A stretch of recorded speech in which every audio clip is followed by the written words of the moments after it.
Festival.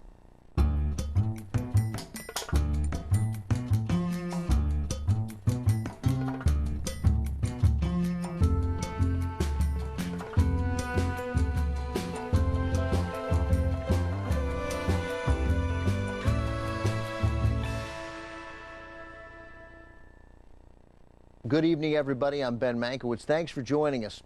Our month-long look at horror movies continues tonight with a slate of some of the hands-down scariest villains in the history of the movies, children.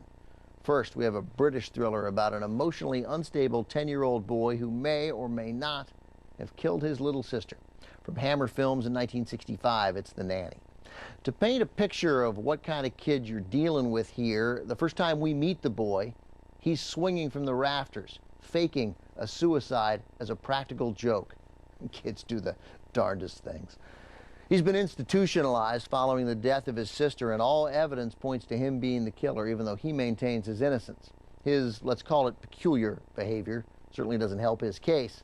Once he's back at home with his equally unstable parents, the boy develops an extreme fear of his nanny. Not only does he believe that the nanny killed his sister, but he believes she's trying to kill him too. If that doesn't interest you enough, this will. His nanny is played by Bette Davis.